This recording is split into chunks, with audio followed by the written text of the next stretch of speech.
The Willows. By Algernon Blackwood. 1907.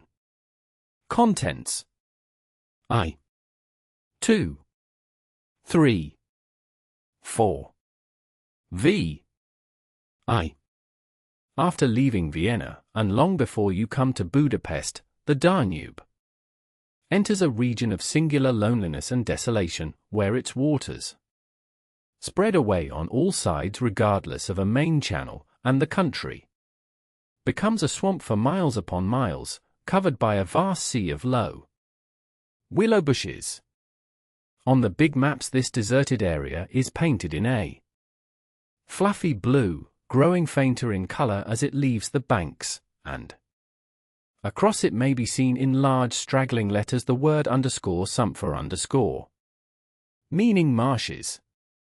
In high flood this great acreage of sand, shingle beds, and willow-grown islands is almost topped by the water, but in normal seasons the bushes bend and rustle in the free winds, showing their silver leaves to the sunshine in an ever-moving plain of bewildering beauty.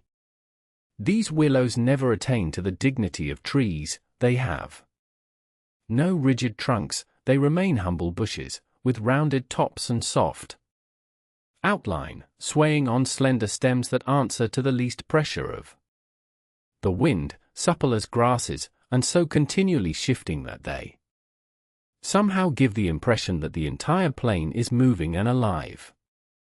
For the wind sends waves rising and falling over the whole surface. Waves of leaves instead of waves of water, green swells like the sea, too, until the branches turn and lift, and then silvery white as their underside turns to the sun.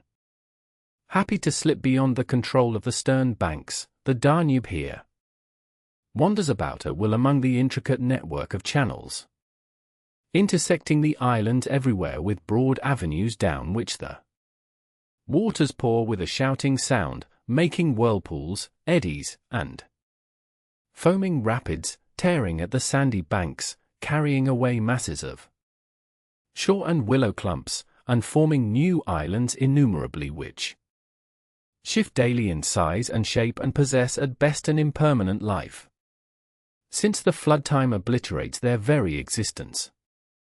Properly speaking, this fascinating part of the river's life begins soon after leaving Pressburg, and we, in our Canadian canoe, with gypsy tent and frying pan on board, reached it on the crest of a rising flood about mid-July.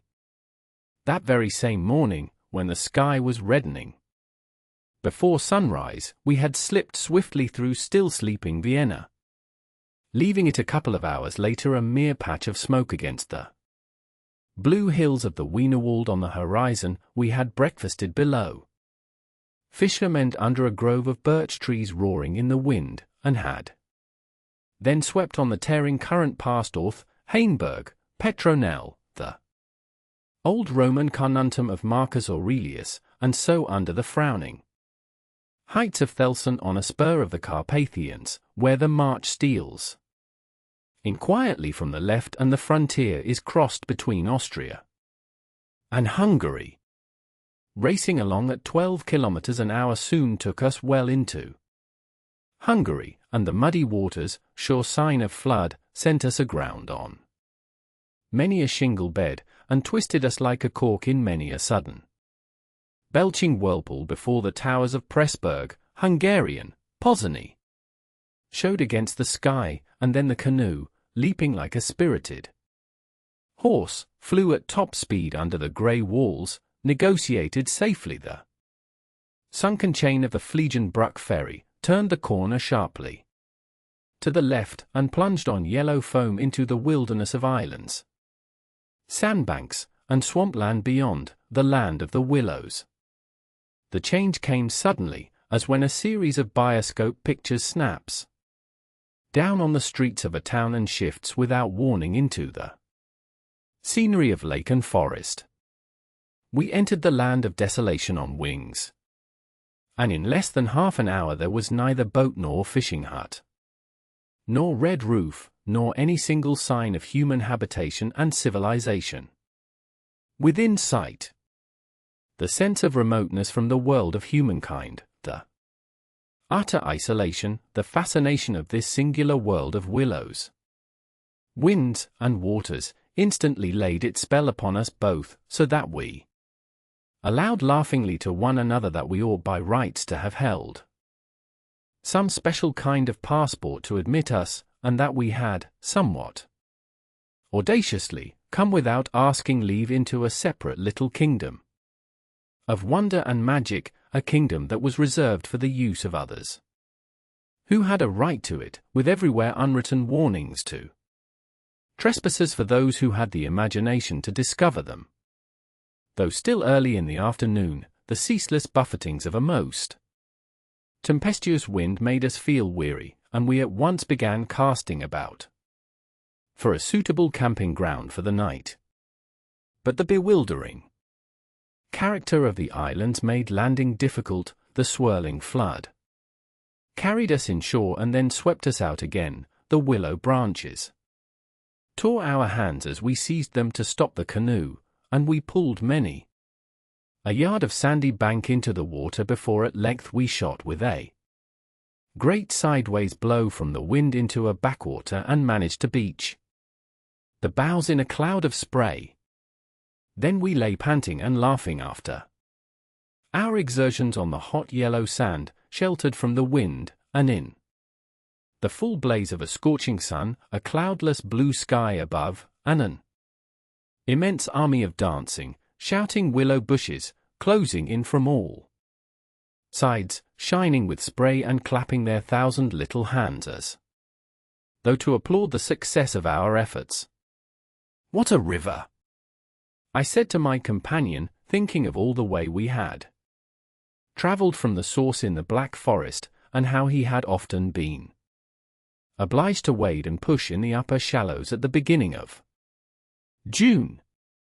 "Won't stand much nonsense now, will it?" he said, pulling the canoe a little farther into safety up the sand, and then composing himself for a nap.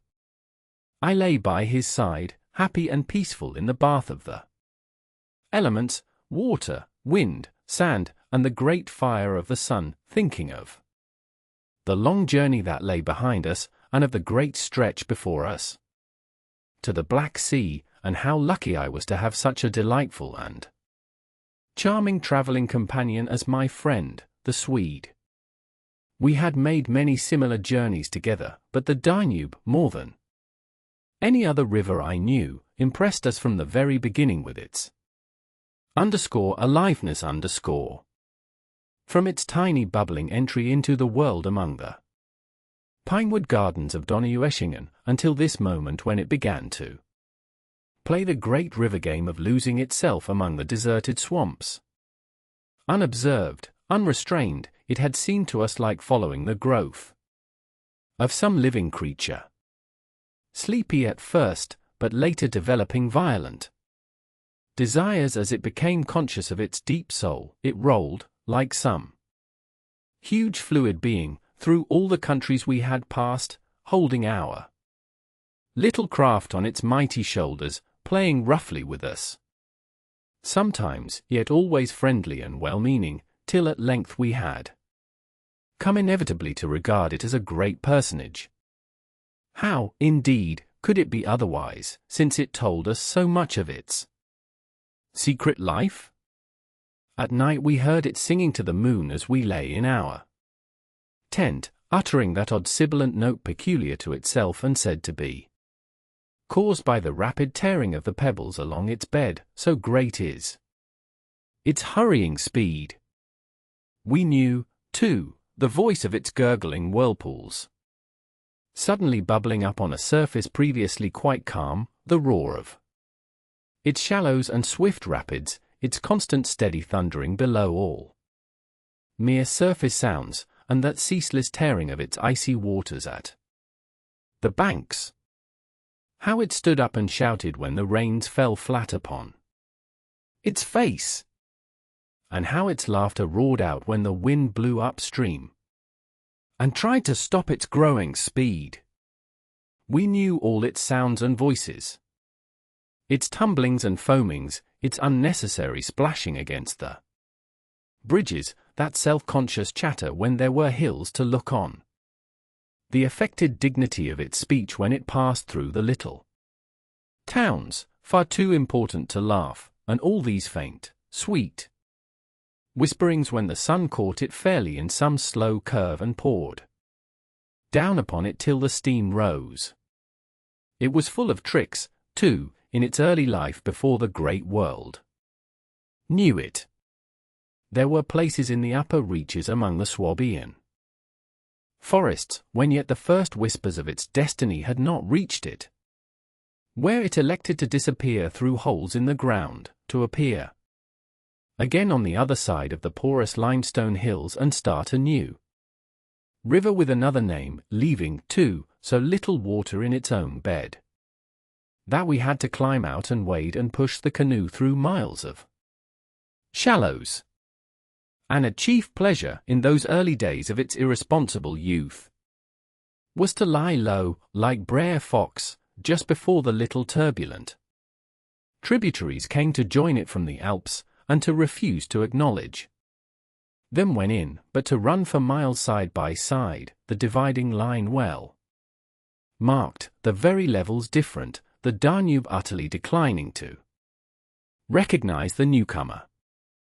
Below Passau, however, it gave up this particular trick, for there the inn comes in with a thundering power impossible to ignore, and so pushes and incommodes the parent river that there is hardly room for them in the long twisting gorge that follows, and the Danube is shoved this way and that against the cliffs, and forced to hurry itself with great waves and much dashing to and fro, in order to get through in time. And during the fight our canoe slipped down from its shoulder to its breast, and had the time of its life among the struggling waves. But the inn taught the old river a lesson, and after Passau it no longer pretended to ignore new arrivals.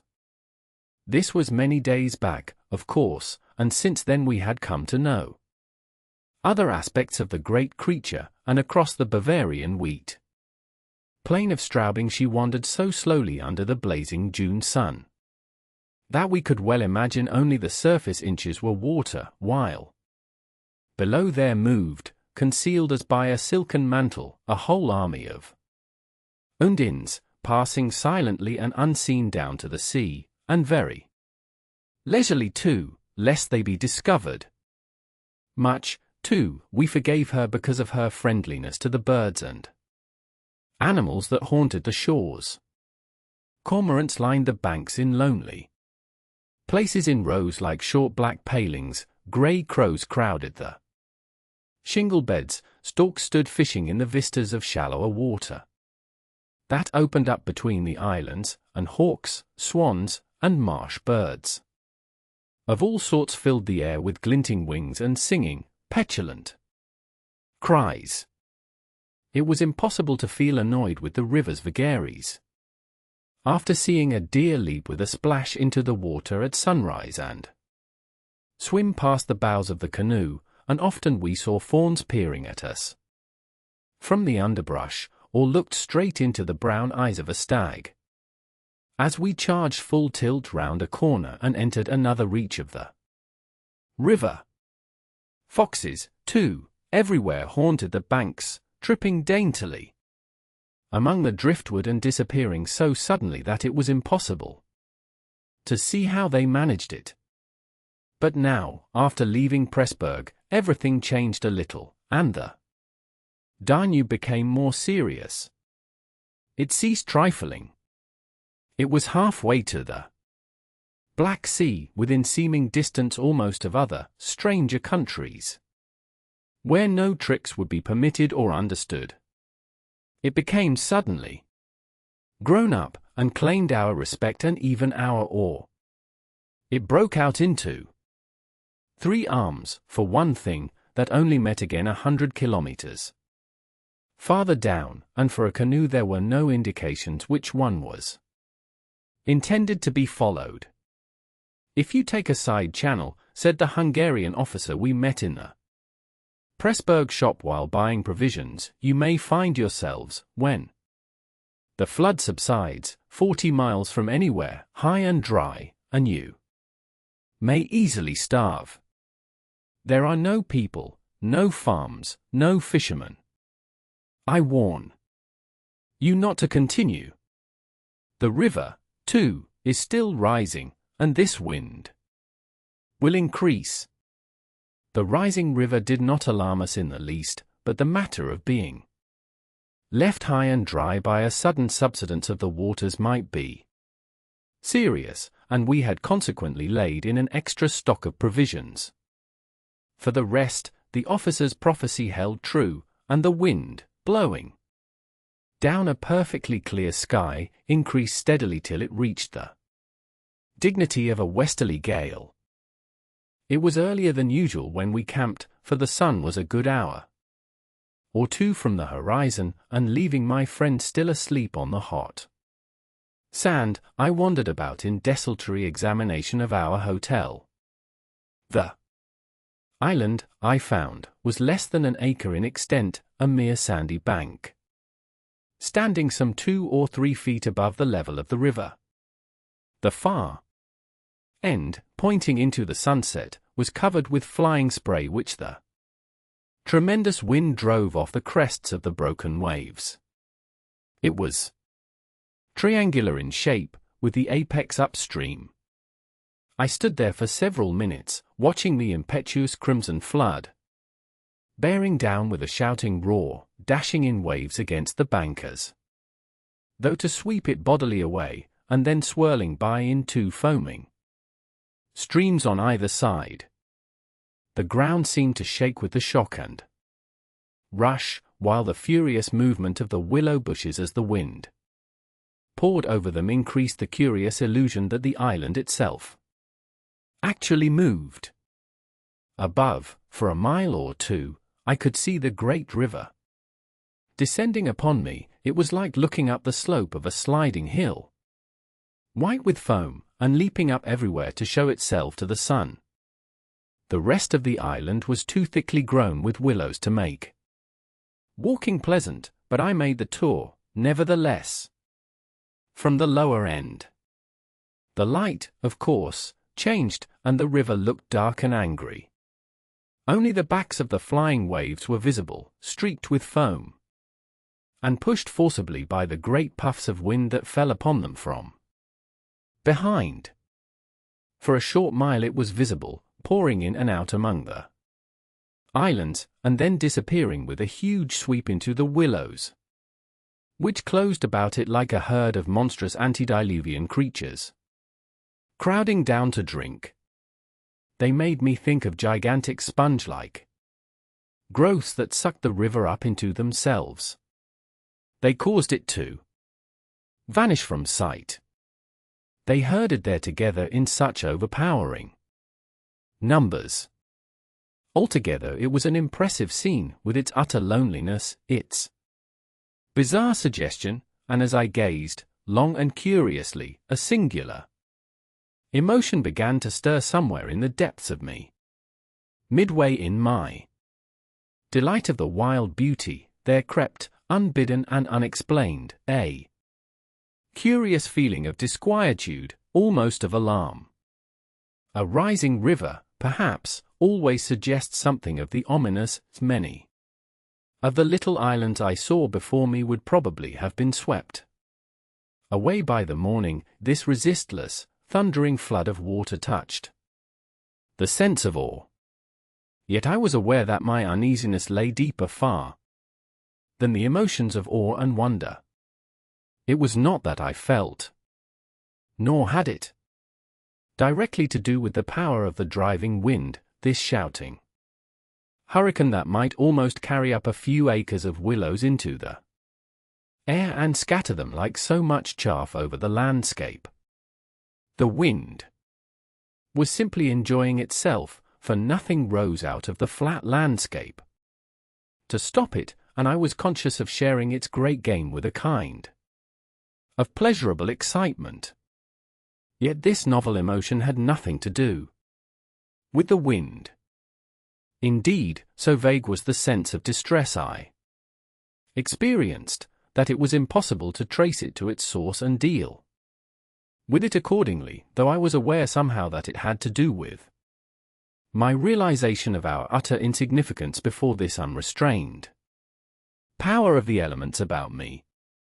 The huge grown river had something to do with it too, a vague, unpleasant idea that we had somehow trifled with these great elemental forces in whose power we lay helpless every hour of the day and night. For here, indeed, they were gigantically at play together, and the sight appealed to the imagination. But my emotion, so far as I could understand it, seemed to attach itself more particularly to the willow bushes, to these acres and acres of willows, crowding, so thickly growing there, swarming everywhere I could reach, pressing upon the river as though to suffocate it. Standing in dense array mile after mile beneath the sky, watching, waiting, listening. And, apart quite from the elements, the willows connected themselves subtly with my malaise, attacking the mind insidiously somehow by reason of their vast numbers, and contriving in some way or other to represent to the imagination a new and mighty power, a power, moreover, not altogether friendly to us.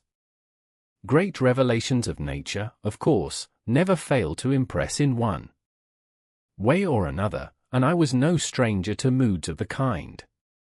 Mountains overawe and oceans terrify, while the mystery of great forests exercises a spell peculiarly its own. But all these, at one point or another, somewhere link on intimately with human life and human experience.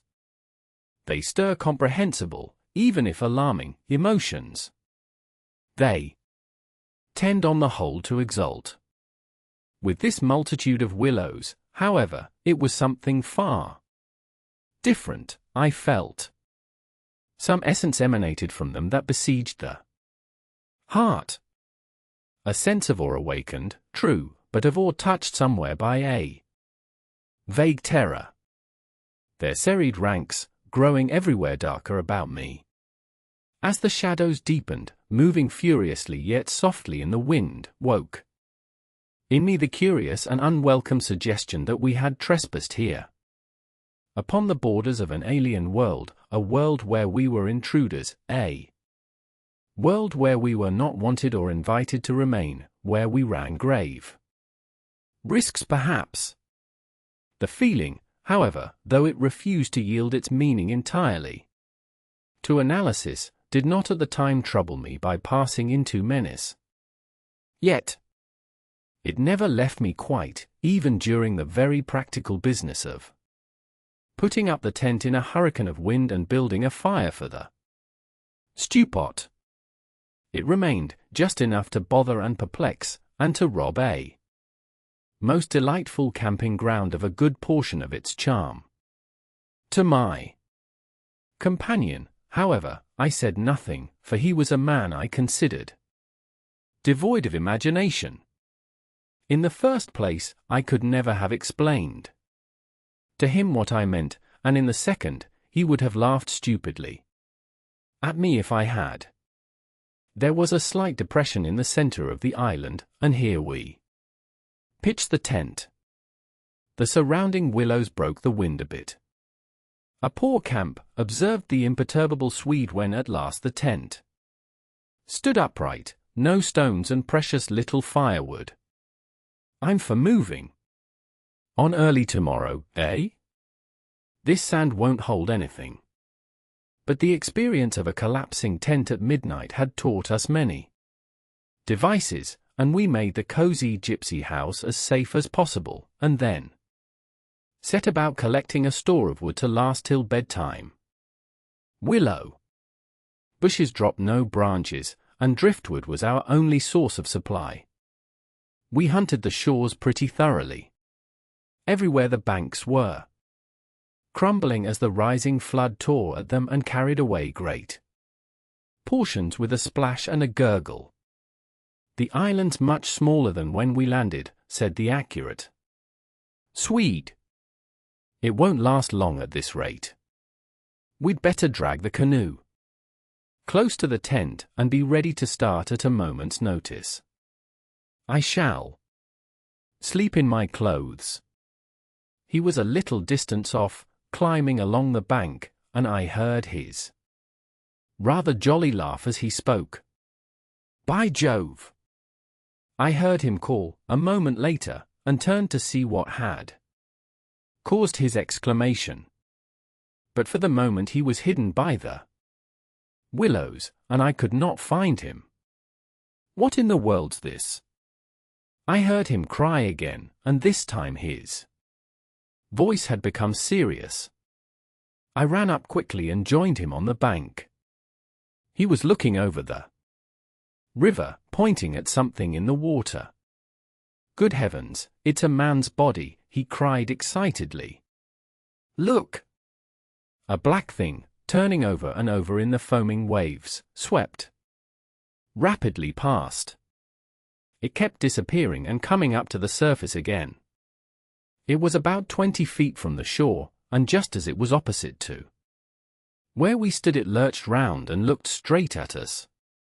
We saw its eyes reflecting the sunset and gleaming an odd yellow as the body turned over. Then it gave a swift, gulping plunge and dived out of sight in a flash. "An otter, by gad!" we exclaimed in the same breath, laughing. It was an otter, alive, and out on the hunt, yet it had looked exactly like the body of a drowned man turning helplessly in the current. Far below it came to the surface once again, and we saw its black skin, wet and shining in the sunlight. Then, too, just as we turned back, our arms full of driftwood, another thing happened to recall us to the river bank. This time it really was a man, and what was more, a man in a boat. Now a small boat on the Danube was an unusual sight at any time, but here in this deserted region, and at flood time, it was so unexpected as to constitute a real event. We stood and stared. Whether it was due to the slanting sunlight, or the refraction from the wonderfully illumined water, I cannot say, but, whatever the cause, I found it difficult to focus my sight properly upon the flying apparition.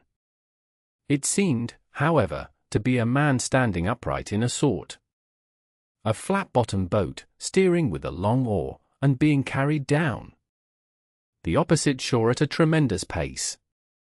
He apparently was looking across in our direction, but the distance was too great and the light too uncertain for us to make out very plainly what he was about. It seemed to me that he was gesticulating and making signs at us. His voice came across the water to us shouting something furiously, but the wind drowned it so that no single word was audible. There was something curious about the whole appearance, man, boat, signs, voice, that made an impression on me out of all proportion to its cause. "He's crossing himself!" I cried. "Look, he's making the sign of the cross." "I believe you're right," the Swede said, shading his eyes with his hand and watching the man out of sight. He seemed to be gone in a moment, melting away down there into the sea of willows where the sun caught them in the bend of the river and turned them into a great crimson wall of beauty. Mist, too, had begun to ruse, so that the air was hazy. "But what in the world is he doing at nightfall on this flooded river?" I said, half to myself. "Where is he going at such a time, and what did he mean by his signs and shouting?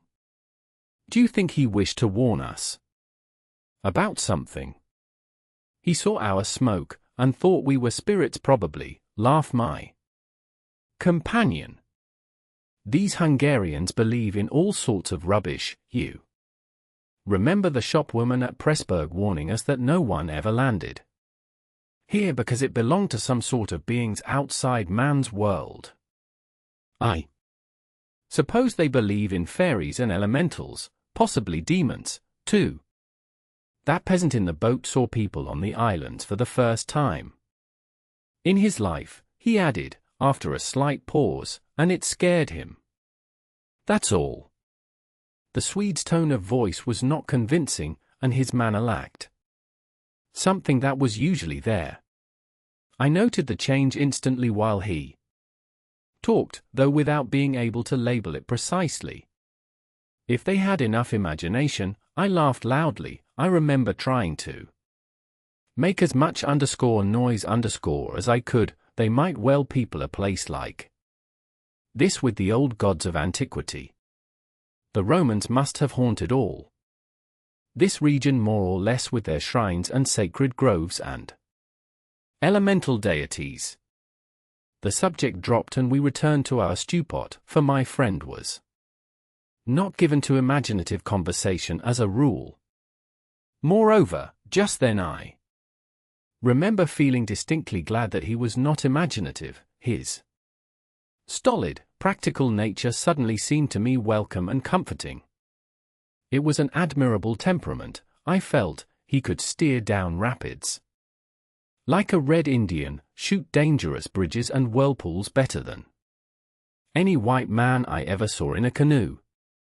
He was a grand fellow for an adventurous trip, a tower of strength when untoward things happened. I looked at his strong face and light curly hair as he staggered along under his pile of driftwood, twice the size of mine, and I experienced a feeling of relief. Yes, I was distinctly glad just then that the Swede was what he was, and that he never made remarks that suggested more than they said. The river's still rising, though, he added, as if following out some thoughts of his own, and dropping his load with a gasp. This island will be under water in 2 days if it goes on. I wish the wind would go down, I said. I don't care a fig for the river. The flood, indeed, had no terrors for us. We could get off at 10 minutes' notice, and the more water the better we liked it. It meant an increasing current and the obliteration of the treacherous shingle beds that so often threatened to tear the bottom out of our canoe. Contrary to our expectations, the wind did not go down with the sun. It seemed to increase with the darkness, howling overhead and shaking the willows round us like straws. Curious sounds accompanied it sometimes, like the explosion of heavy guns, and it fell upon the water and the island in great flat blows of immense power. It made me think of the sounds a planet must make, could we only hear it, driving along through space. But the sky kept wholly clear of clouds, and soon after supper the full moon rose up in the east and covered the river and the plain of shouting willows with a light like the day. We lay on the sandy patch beside the fire, smoking, listening to the noises of the night round us, and talking happily of the journey we had already made, and of our plans ahead. The map lay spread in the door of the tent, but the high wind made it hard to study, and presently we lowered the curtain and extinguished the lantern. The firelight was enough to smoke and see each other's faces by, and the sparks flew about overhead like fireworks. A few yards beyond, the river gurgled and hissed, and from time to time a heavy splash announced the falling away of further portions of the bank. Our talk, I noticed, had to do with the faraway scenes and incidents of our first camps in the Black Forest, or of other subjects altogether remote from the present setting, for neither of us spoke of the actual moment more than was necessary, almost as though we had agreed tacitly to avoid discussion of the camp and its incidents. Neither the otter nor the boatman, for instance, received the honor of a single mention, though ordinarily these would have furnished discussion for the greater part of the evening. They were, of course, distinct events in such a place. The scarcity of wood made it a business to keep the fire going, for the wind that drove the smoke in our faces wherever we sat helped at the same time to make a forced draught. We took it in turn to make some foraging expeditions into the darkness, and the quantity the Swede brought back always made me feel that he took an absurdly long time finding it, for the fact was I did not care much about being left alone, and yet it always seemed to be my turn to grub about among the bushes or scramble along the slippery banks in the moonlight. The long day's battle with wind and water, such wind and such water, had tired us both, and an early bed was the obvious program. Yet neither of us made the move for the tent. We lay there, tending the fire, talking in desultory fashion, peering about us into the dense willow bushes, and listening to the thunder of wind and river. The loneliness of the place had entered our very bones, and silence seemed natural, for after a bit the sound of our voices became a trifle unreal, and forced whispering would have been the fitting mode of communication, I felt, and the human voice, always rather absurd amid the roar of the elements, now carried with it something almost illegitimate. It was like talking out loud in church, or in some place where it was not lawful, perhaps not quite _safe to be overheard. The eeriness of this lonely island, set among a million willows, swept by a hurricane, and surrounded by hurrying deep waters, touched us both, I fancy. Untrodden by man, almost unknown to man, it lay there beneath the moon, remote from human influence, on the frontier of another world, an alien world, a world tenanted by willows only and the souls of willows. And we, in our rashness, had dared to invade it, even to make use of it.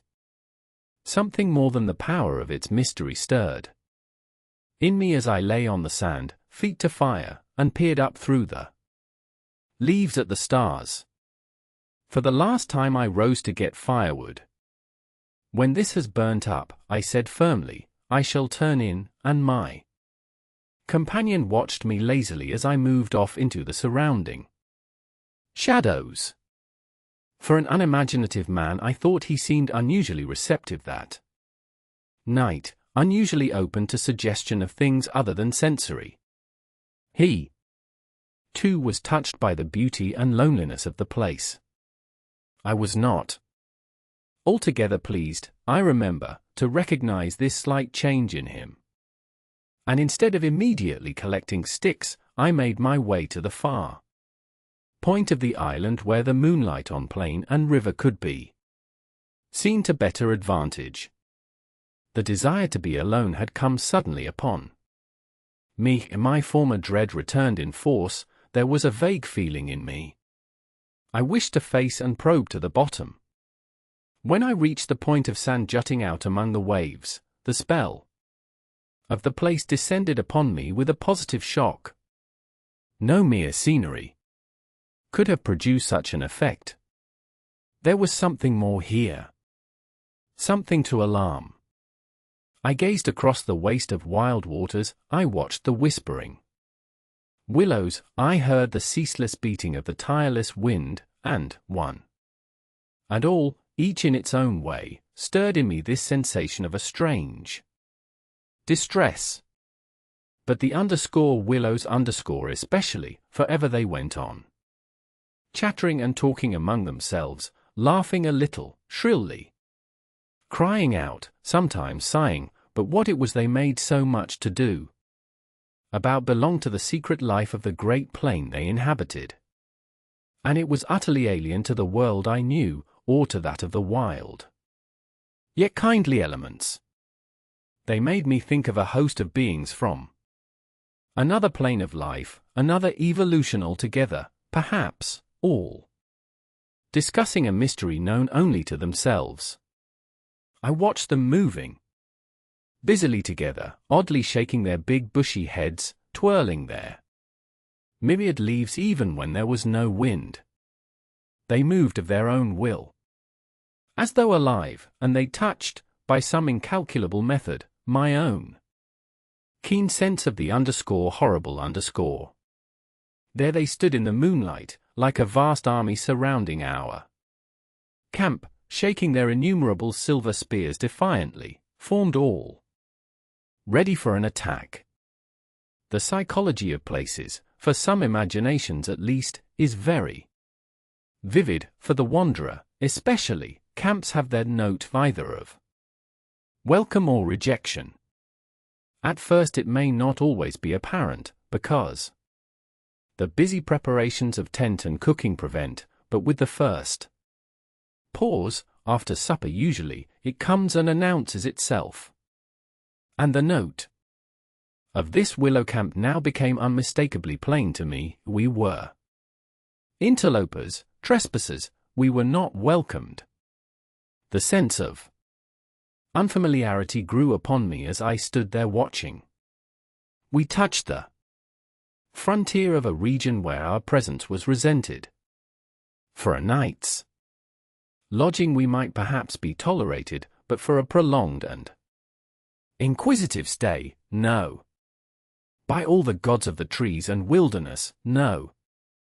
We were the first human influences upon this island, and we were not wanted. The willows were against us. Strange thoughts like these, bizarre fancies, born I know not whence, found lodgment in my mind as I stood listening. What, I thought, if, after all, these crouching willows proved to be alive, if suddenly they should rise up, like a swarm of living creatures, marshaled by the gods, whose territory we had invaded, sweep towards us off the vast swamps, booming overhead in the night, and then settle down, as I looked it was so easy to imagine they actually moved, crept nearer, retreated a little, huddled together in masses, hostile, waiting for the great wind that should finally start them running. I could have sworn their aspect changed a little, and their ranks deepened and pressed more closely together. The melancholy shrill cry of a night bird sounded overhead, and suddenly I nearly lost my balance as the piece of bank I stood upon fell with a great splash into the river, undermined by the flood. I stepped back just in time, and went on hunting for firewood again, half laughing at the odd fancies that crowded so thickly into my mind and cast their spell upon me. I recalled the Swede's remark about moving on next day, and I was just thinking that I fully agreed with him, when I turned with a start and saw the subject of my thoughts standing immediately in front of me. He was quite close. The roar of the elements had covered his approach. "You've been gone so long," he shouted above the wind, I thought. "Something must have happened to you." But there was that in his tone, and a certain look in his face as well, that conveyed to me more than his usual words, and in a flash I understood the real reason for his coming. It was because the spell of the place had entered his soul too, and he did not like being alone. "River still rising," he cried, pointing to the flood in the moonlight. "And the wind simply awful." He always said the same things, but it was the cry for companionship that gave the real importance to his words. "Lucky," I cried back, "our tent's in the hollow. I think it'll hold." "All right." I added something about the difficulty of finding wood, in order to explain my absence, but the wind caught my words and flung them across the river so that he did not hear but just looked at me through the branches, nodding his head.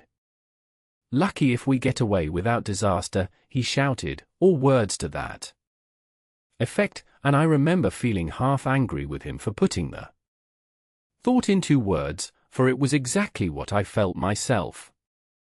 There was disaster impending somewhere, and the sense of presentiment lay unpleasantly upon me. We went back to the fire and made a final blaze, poking it up with our feet. We took a last look round. But for the wind, the heat would have been unpleasant. I put this thought into words, and I remember my friend's reply struck me oddly, that he would rather have the heat, the ordinary July weather, than this diabolical wind.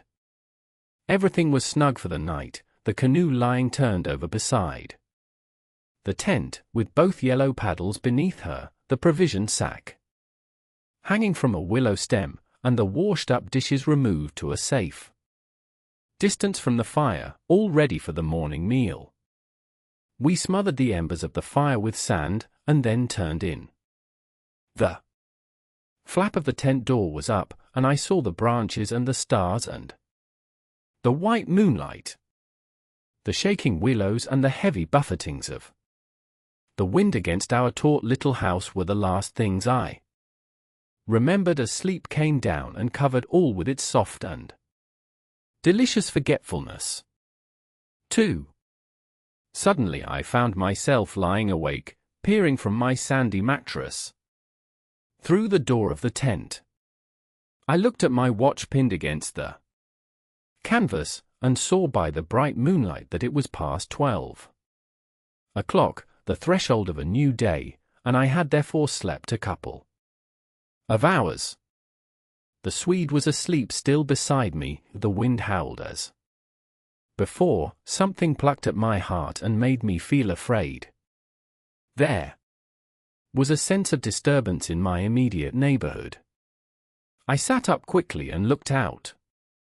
The trees were swaying violently to and fro as the gust smote them, but our little bit of green canvas lay snugly safe in the hollow, for the wind passed over it without meeting enough resistance to make it vicious.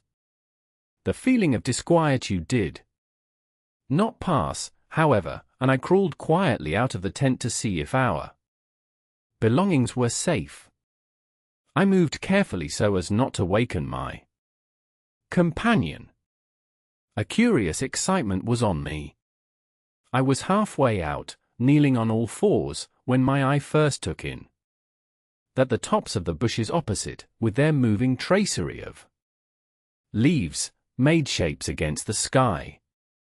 I sat back on my haunches and stared. It was incredible, surely, but there, opposite and slightly above me, were shapes of some indeterminate sort among the willows, and as the branches swayed in the wind they seemed to group themselves about these shapes, forming a series of monstrous outlines that shifted rapidly beneath the moon. Close, about 50 feet in front of me, I saw these things. My first instinct was to waken my companion, that he too might see them, but something made me hesitate, the sudden realization, probably, that I should not welcome corroboration, and meanwhile I crouched there, staring in amazement with smarting eyes. I was wide awake. I remember saying to myself that I was not dreaming. They first became properly visible, these huge figures, just within the tops of the bushes, immense, bronze-colored, moving, and wholly independent of the swaying of the branches. I saw them plainly and noted, now I came to examine them more calmly, that they were very much larger than human, and indeed that something in their appearance proclaimed them to be not human at all. Certainly they were not merely the moving tracery of the branches against the moonlight. They shifted independently, They rose upwards in a continuous stream from earth to sky, vanishing utterly as soon as they reached the dark of the sky. They were interlaced one with another, making a great column, and I saw their limbs and huge bodies melting in and out of each other, forming this serpentine line that bent and swayed and twisted spirally with the contortions of the wind-tossed trees. They were nude, fluid shapes, passing up the bushes, underscore within underscore the leaves, almost rising up in a living column into the heavens. Their faces I never could see. Unceasingly they poured upwards, swaying in great bending curves, with a hue of dull bronze upon their skins. I stared, trying to force every atom of vision from my eyes. For a long time I thought they must every moment disappear and resolve themselves into the movements of the branches and prove to be an optical illusion. I searched everywhere for a proof of reality, when all the while I understood quite well that the standard of reality had changed. For the longer I looked, the more certain I became that these figures were real and living, though perhaps not according to the standards that the camera and the biologist would insist upon. Far from feeling fear, I was possessed with a sense of awe and wonder, such as I have never known. I seemed to be gazing at the personified elemental forces of this haunted and primeval region. Our intrusion had stirred the powers of the place into activity. It was we who were the cause of the disturbance, and my brain filled to bursting with stories and legends of the spirits and deities of places that have been acknowledged and worshipped by men in all ages of the world's history. But before I could arrive at any possible explanation, something impelled me to go farther out, and I crept forward on the sand and stood upright. I felt the ground still warm under my bare feet, the wind tore at my hair and face, and the sound of the river burst upon my ears with a sudden roar. These things, I knew, were real, and proved that my senses were acting normally. Yet the figures still rose from earth to heaven, silent, majestically, in a great spiral of grace and strength that overwhelmed me at length with a genuine deep emotion of worship. I felt that I must fall down and worship, absolutely worship. Perhaps in another minute I might have done so, when a gust of wind swept against me with such force that it blew me sideways, and I nearly stumbled and fell. It seemed to shake the dream violently out of me. At least it gave me another point of view somehow. The figures still remained, still ascended into heaven from the heart of the night, but my reason at last began to assert itself. It must be a subjective experience, I argued, none the less real for that, but still subjective. The moonlight and the branches combined to work out these pictures upon the mirror of my imagination, and for some reason I projected them outwards and made them appear objective. I knew this must be the case. Of course, I took courage, and began to move forward across the open patches of sand. By Jove, though, was it all hallucination? Was it merely subjective? Did not my reason argue in the old futile way from the little standard of the known? I only know that great column of figures ascended darkly into the sky for what seemed a very long period of time, and with a very complete measure of reality as most men are accustomed to gauge reality. Then, suddenly they were gone. And, once they were gone and the immediate wonder of their great presence had passed, fear came down upon me with a cold rush. The esoteric meaning of this lonely and haunted region suddenly flamed up within me, and I began to tremble dreadfully. I took a quick look. round, a look of horror that came near to panic, calculating vainly ways of escape, and then, realizing how helpless I was to achieve anything really effective, I crept back silently into the tent and lay down again upon my sandy mattress, first lowering the door curtain to shut out the sight of the willows in the moonlight, and then burying my head as deeply as possible beneath the blankets to deaden the sound of the terrifying wind. 3. As though further to convince me that I had not been dreaming, I remember that it was a long time before I fell again into a troubled and restless sleep, and even then only the upper crust of me slept, and underneath there was something that never quite lost consciousness, but lay alert and on the watch. But this second time I jumped up with a genuine start of terror.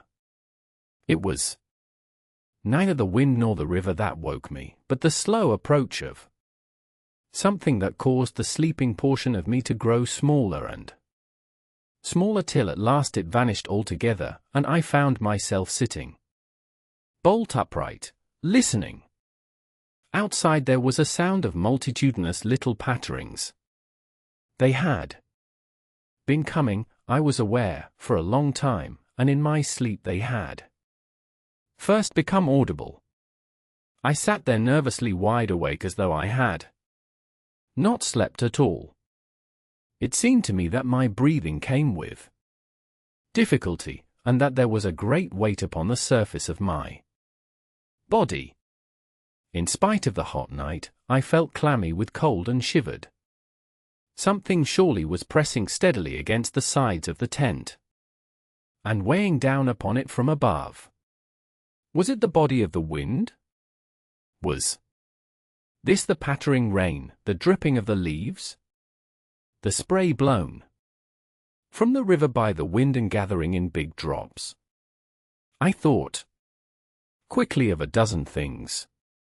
Then suddenly the explanation leaped into my mind. A bough from the poplar, the only large tree on the island, had fallen with the wind. Still half caught by the other branches, it would fall with the next gust and crush us, and meanwhile its leaves brushed and tapped upon the tight canvas surface of the tent. I raised a loose flap and rushed out, calling to the Swede to follow. But when I got out and stood upright, I saw that the tent was free. There was no hanging bough, there was no rain or spray, nothing approached. A cold, grey light filtered down through the bushes and lay on the faintly gleaming sand. Stars still crowded the sky directly overhead, and the wind howled magnificently, but the fire no longer gave out any glow, and I saw the east reddening in streaks through the trees. Several hours must have passed since I stood there before watching the ascending figures, and the memory of it now came back to me horribly, like an evil dream. Oh, how tired it made me feel, that ceaseless, raging wind. Yet, though the deep lassitude of a sleepless night was on me, my nerves were tingling with the activity of an equally tireless apprehension, and all idea of repose was out of the question. The river, I saw, had risen further.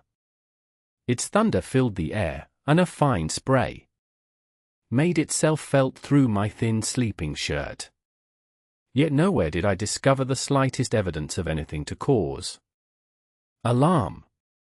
This deep, prolonged disturbance in my heart remained wholly unaccounted for. My companion had not stirred when I called him, and there was no need to waken him now. I looked about me carefully, noting everything: the turned-over canoe, the yellow paddles, 2 of them, I'm certain, the provision sack and the extra lantern hanging together from the tree. And, crowding everywhere about me, enveloping all, the willows, those endless, shaking willows. A bird uttered its morning cry, and a string of duck passed with whirring flight overhead in the twilight. The sand world, dry and stinging, about my bare feet in the wind. I walked round the tent and then went out a little way into the bush, so that I could see across the river to the farther landscape, and the same profound yet indefinable emotion of distress seized upon me again, as I saw the interminable sea of bushes stretching to the horizon, looking ghostly and unreal in the wan light of dawn. I walked softly, here and there, still puzzling over that odd sound of infinite pattering, and of that pressure upon the tent that had wakened me. It must have been the wind, I reflected, the wind bearing upon the loose hot sand, driving the dry particles smartly against the taut canvas, the wind dropping heavily upon our fragile roof. Yet all the time my nervousness and malaise increased appreciably. I crossed over to the farther shore and noted how the coastline had altered in the night, and what masses of sand the river had torn away. I dipped my hands and feet into the cool current and bathed my forehead. Already there was a glow of sunrise in the sky and the exquisite freshness of coming day. On my way back I passed purposely beneath the very bushes where I had seen the column of figures rising into the air, and midway among the clumps I suddenly found myself overtaken by a sense of vast terror. From the shadows a large figure went swiftly by. Someone passed me, as sure as ever man did. It was a great staggering blow from the wind that helped me forward again, and once out in the more open space, the sense of terror diminished strangely. The winds were about and walking, I remember saying to myself, for the winds often move like great presences under the trees. And altogether the fear that hovered about me was such an unknown and immense kind of fear, so unlike anything I had ever felt before, that it woke a sense of awe and wonder in me that did much to counteract its worst effects. And when I reached a high point in the middle of the island from which I could see the wide stretch of river, crimson in the sunrise, the whole magical beauty of it all was so overpowering that a sort of wild yearning woke in me and almost brought a cry up into the throat. But this cry found no expression, for as my eyes wandered from the plain beyond to the island round me and noted our little tent half hidden among the willows, a dreadful discovery leaped out at me, compared to which my terror of the walking wind seemed as nothing at all. For a change, I thought, had somehow come about in the arrangement of the landscape. It was not that my point of vantage gave me a different view, but that an alteration had apparently been effected in the relation of the tent to the willows, and of the willows to the tent. Surely the bushes now crowded much closer, unnecessarily, unpleasantly close. They had moved nearer. Creeping with silent feet over the shifting sands, drawing imperceptibly nearer by soft, unhurried movements, the willows had come closer during the night. But had the wind moved them, or had they moved of themselves? I recalled the sound of infinite small patterings and the pressure upon the tent and upon my own heart that caused me to wake in terror. I swayed for a moment in the wind like